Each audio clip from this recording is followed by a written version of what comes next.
Hah? Bagian bangunan ada. Assalamualaikum. Itu yang abang tadi tuh ojek tuh.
Alhamdulillahilladzi rafa'a qadra nabiyyina Muhammadin sallallahu alaihi wasallam fid dunya wa fil akhirah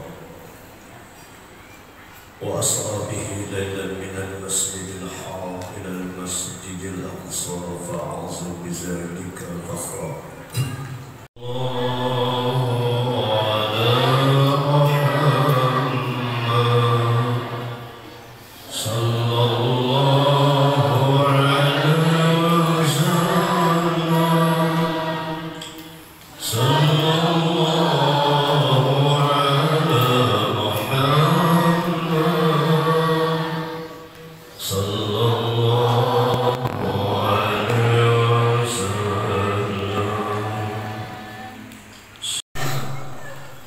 Syukur-syukur jadi anak yang saleh dan salehah.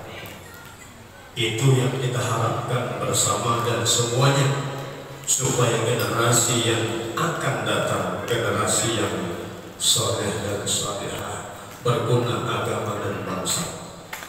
Ingin kita sampaikan Bapak Ibu, apabila kita ingin membaca seobjektif mungkin, sejujur mungkin bahwa birrul aba'akum tabarrukum abna'akum itu pasti dan jelas. Apabila kita berbakti kepada kawinan kita dulu, maka anak kita yang akan datang berbakti kepada kita.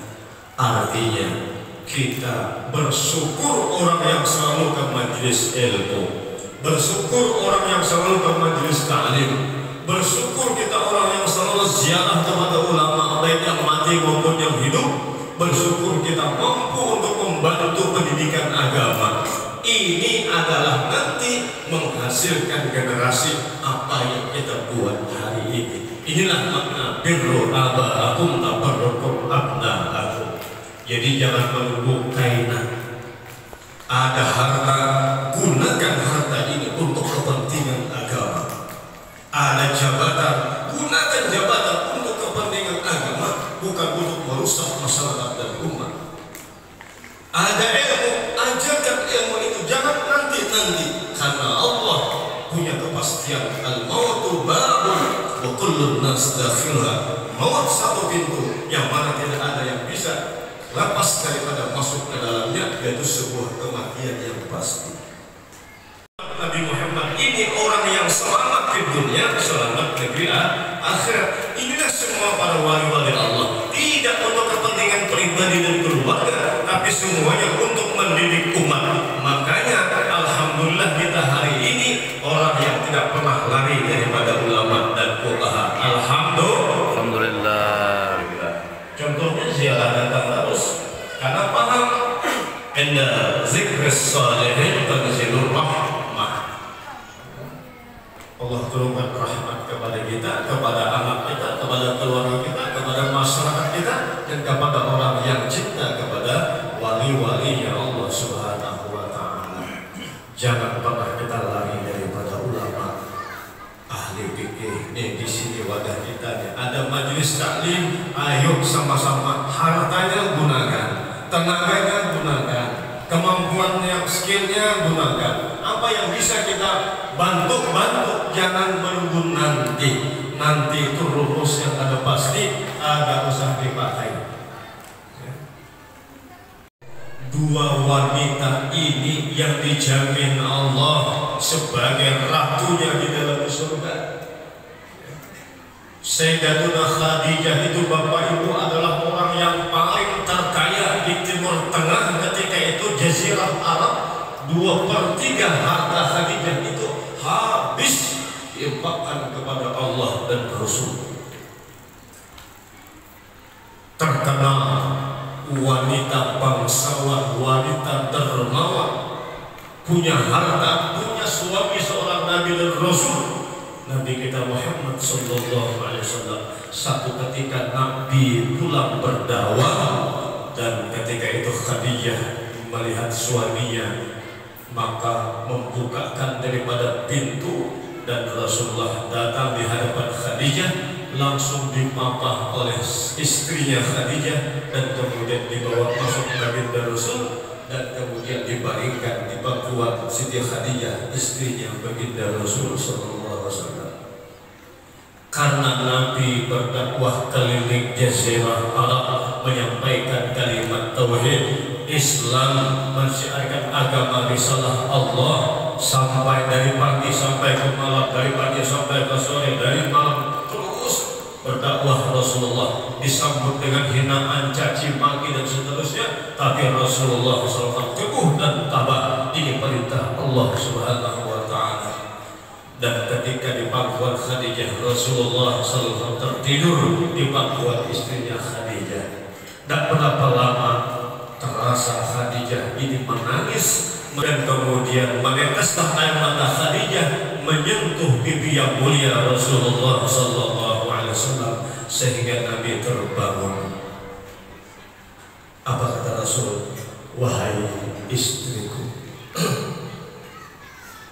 wahai istriku tercinta, kenapa engkau menangis? Apa yang engkau pikirkan? Apakah engkau memikirkan harta yang dulu engkau punya, harta yang banyak, sekarang hartamu tidak ada lagi? Apakah engkau memikirkan nama besar sebagai seorang wanita bangsawan, sekarang engkau menjadi seorang istri Muhammad bin Abdullah?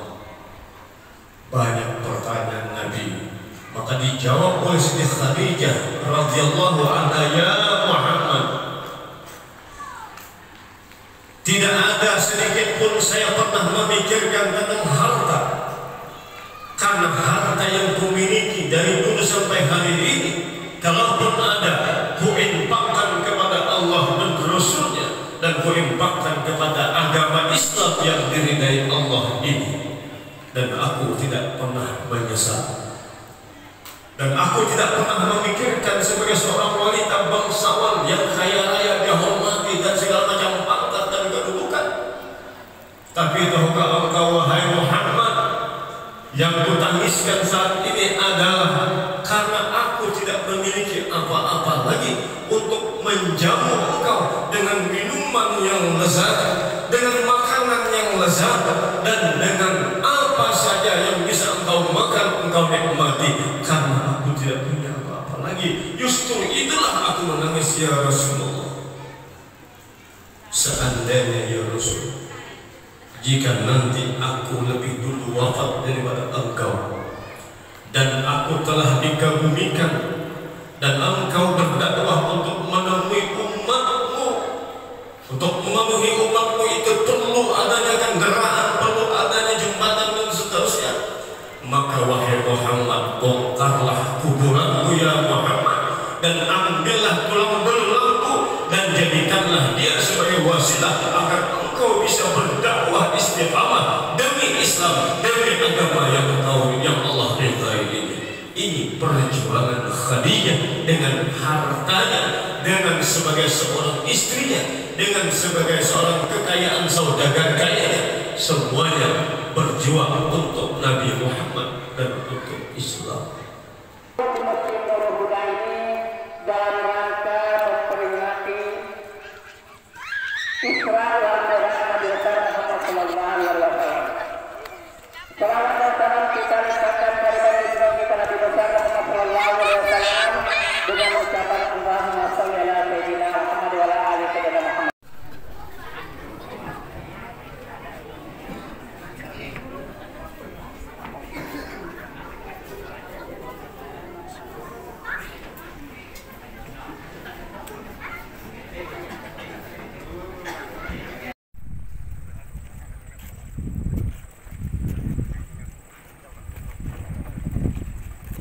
kali.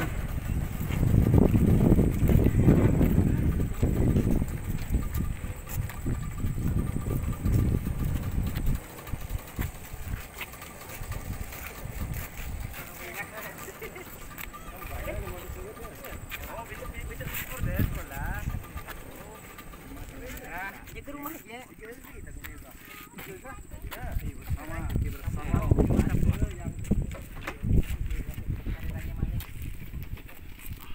Depan Batahang ya. Tadi depan ya Batahang. Cepat sampai di depan. Ya. Nah, depan aja. Berikan ya dah, nah.